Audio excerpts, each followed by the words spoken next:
Hello, everybody.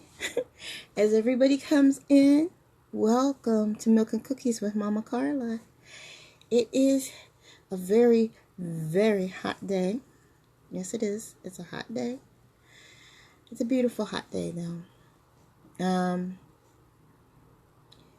Tonight we're going to finish up with our stories. Yep, we're going to finish up with the Tired Prince. You can find out what happened to the little tired prince.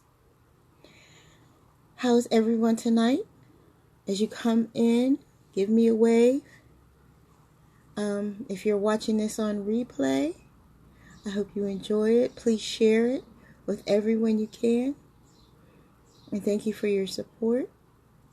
Oh, also let me know if you like it better as Milk and Cookies, or do you like Tea and Stories better? Just let me know. I figured Milk and Cookies one week, Tea and Stories the next. Well, as you know, Prince Yumi was on his way to go and seek his beautiful bride. His mother was very upset about it, and she didn't want him to claim Kidogo, for Kidogo was merely a quilter's son. Was merely a quilter's daughter, excuse me.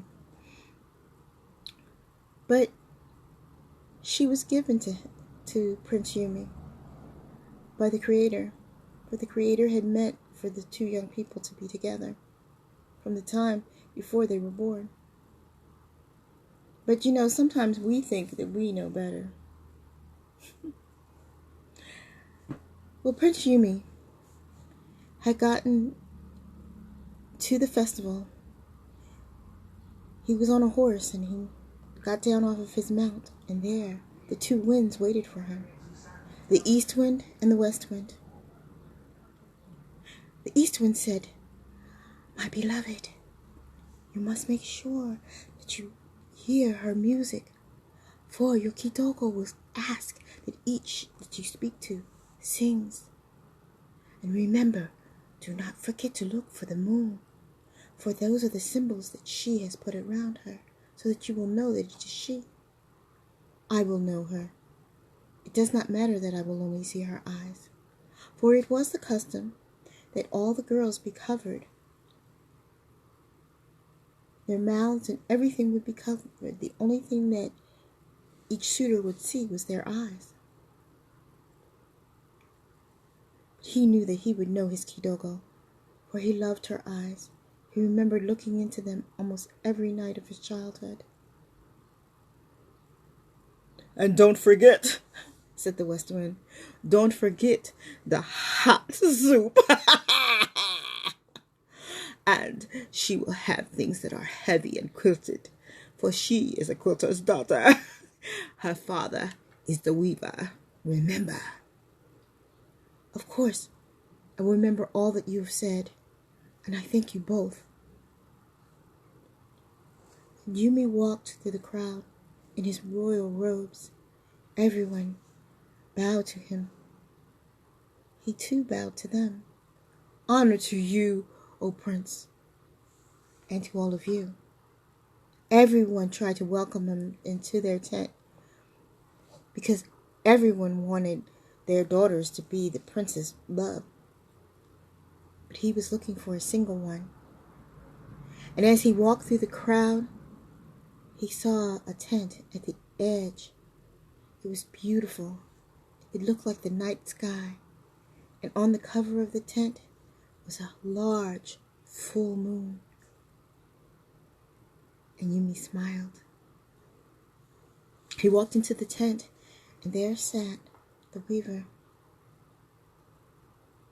"Oh, honor to you, Prince, and to you, weaver. May I sample your daughter's wares?" He could not look at his beloved. He was afraid that he would give himself away. Instead, he went straight for the soup pot. Before he could even lift the bowl to his mouth, it began to burn. And he smiled, a big, bright smile. Your Highness, her soup, I must warn you. No, said Prince Yumi. It is just the way I like it. He put it to his lips and he drank it all straight down. His mouth burned and he began to sweat. Would you like some water, Your Highness? Oh, no. No, I am fine, he said. And he turned towards her and smiled. He could not see her smile, but he could see her eyes, and he knew that she was smiling too. He walked over to her precious quilt. Upon it were moons in all its stages. The moon, he said. And then he turned back towards the weaver. Brother Weaver, I ask that I may marry your daughter. Of course, Prince. But are you sure? Oh, yes, I am sure. He walked up to her and he took her hands and kneeled down and he said, Today, I give you my head. He put her hands upon his head, for you will be my first thought after the Lord. I give you my heart. He put her hands upon his heart, because that is where you will always rest. I give you all that is mine. He put his hands down.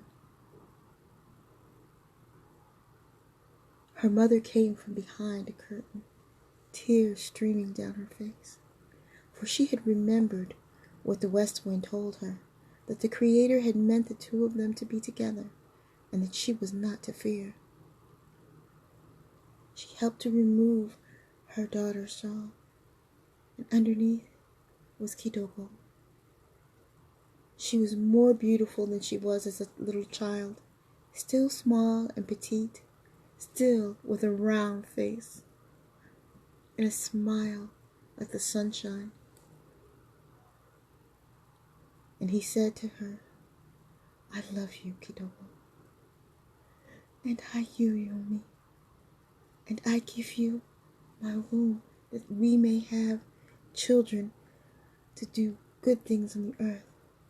I give you my heart, for that is where you will always rest. I give you my mind, for after the Creator, you will all be assuming.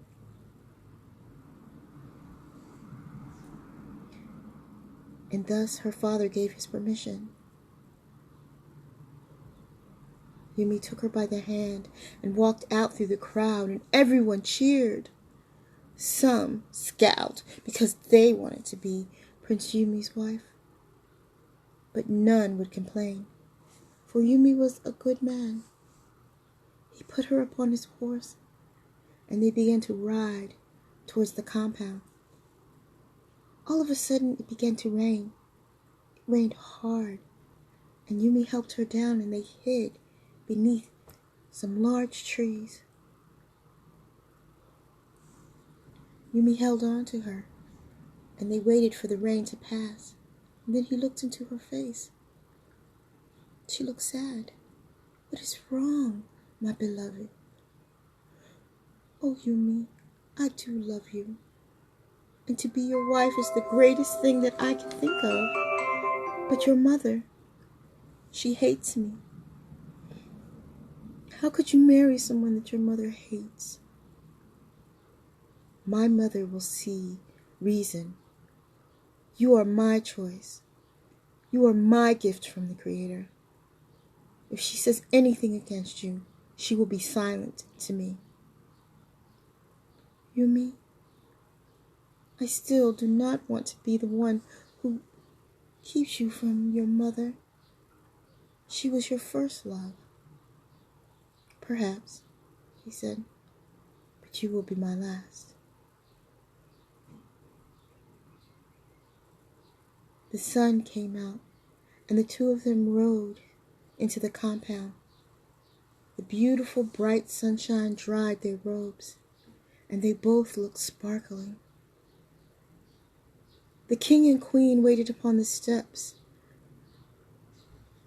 and the queen scowled. "How dare you bring her here? I told you, Yumi." "Mother?" He looked angry. He had never looked at his mother that way, and she was taken aback. The king was silent. "I love you, mother, and I give you honor all the days of my life. But this is my wife, and she will be my queen. You have your time to reign with our father, and I respect you. But if you say another thing against her, you will be silent to me." The queen was in shock. And then she felt angry. She got ready to scream and yell. The west wind and the east wind wrapped around her. Like a funnel cloud, they swirled. Her gele flew into the air. And she looked around and she opened her mouth to scream, but not a sound came from her. She grabbed her throat, but nothing. She looked at Yumi and at her husband. Her daughters now were there too, and they all were aghast. And then at Kidogo, she put her head in her hand and ran into her little house, into her chamber, and laid upon the bed and cried. "Oh, Yumi," said Kidogo, "do not worry. She will come around. We have a wedding to prepare for. My future queen, father." The king greeted her with both hands. He was worried about his wife, but he also knew that she had to be kind. For Kidogo had done no wrong to her. And so the king too prayed in his heart that his queen would come to accept her son's decision. The queen stayed locked in her chamber for 3 days, but she could hear and see all that was happening in the compound. It was tradition that a woman, before she was to be married, her sisters-in-law and the women of her husband's family would braid her hair with shells and put blessings upon her head. And all of his 16 sisters did just that. They hugged her, they kissed her, for they had known her since she was a baby, and they loved her. But Kidogo still felt sad. His sister said, "Do not worry, sister. You will see. Mother will see reason." "I hope so. I do not want to be the reason why they quarrel."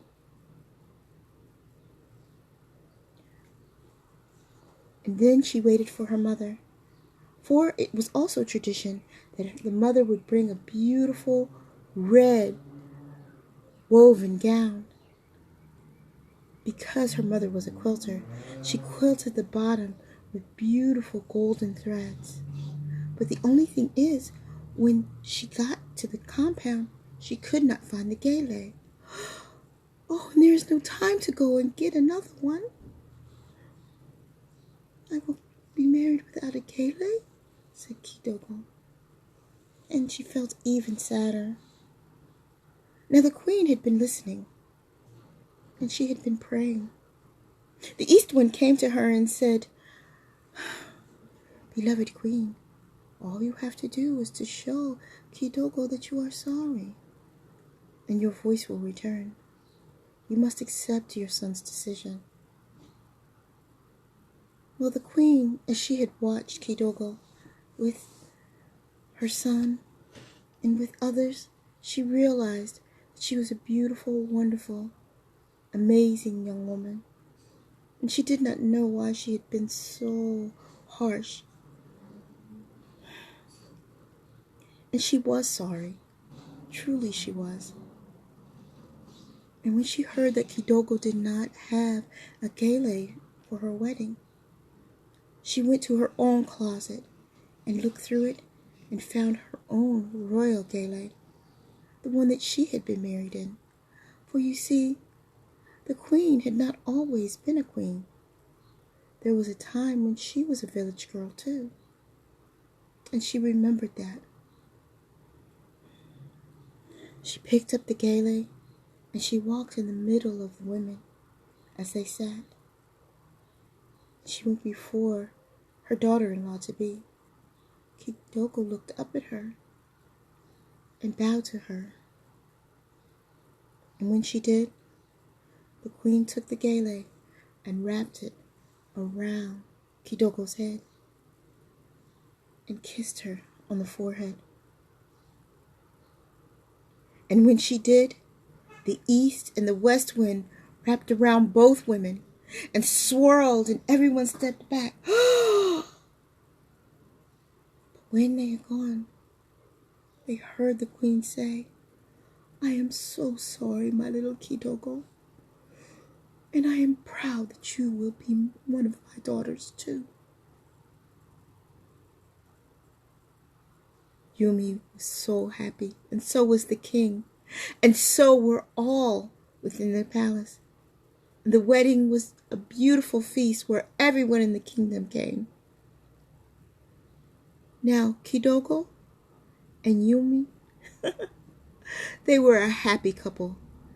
And when the king and queen grew tired and older, they handed over the kingdom to them. And they ruled in peace and love for over 60 years. And Yumi and Kidogo had 16 sons and 16 daughters.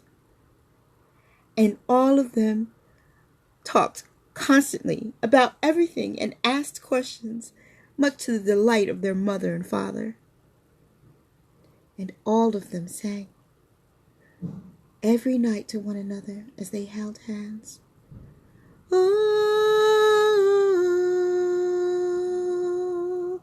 oh, oh.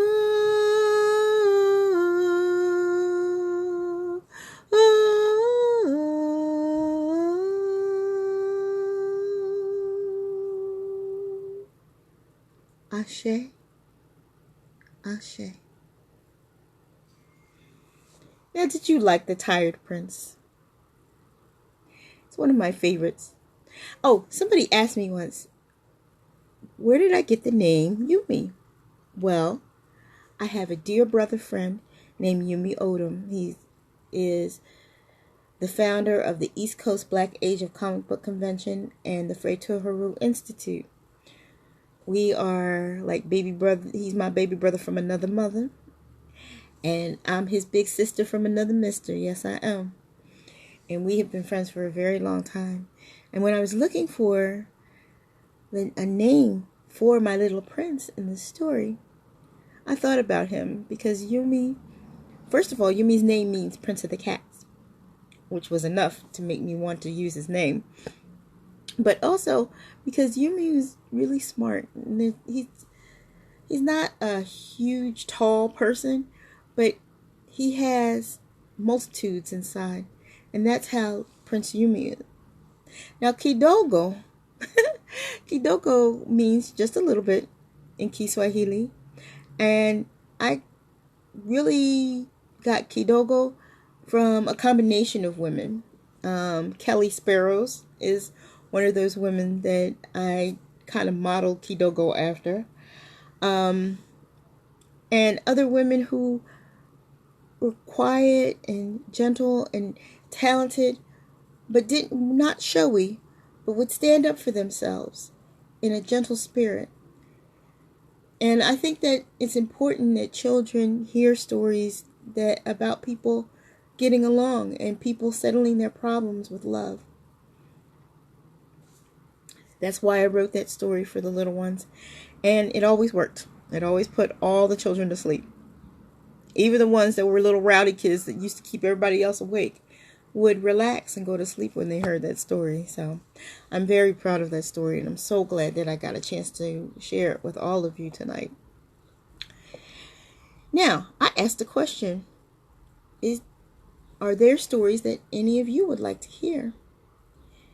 If you want to hear more bedtime stories, that's fine. I can do bedtime stories. I'd also like to do some adult stories. Is there a portion of history that you would like to hear about? I'm going to be telling more stories, especially tomorrow. Hopefully my little Skylar will be with me tomorrow when I tell stories. And I wanted to tell the story of Wooly Wooly. Wooly Wooly is another story that I wrote for children who didn't want to grow up. I had a little one who did not want to go to kindergarten. He had told me the year before, I do not want to go to kindergarten. I want to stay in pre-K.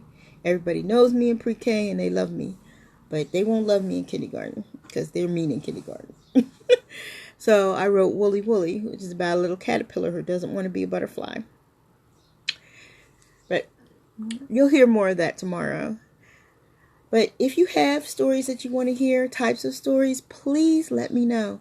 And please share the replay of this video. I thank you all for joining me, and thank you so much for your support. Oh, I have on my heart earrings and my key. Now, this necklace is not part of paparazzi, but it is my favorite rose stone. I love it. But this ring, this moonstone ring, oh yes, it definitely reminded me of Kidogo and Yumi. So I had to wear it tonight. And I thank you very much. And like I said, there's a flash sale getting ready to happen.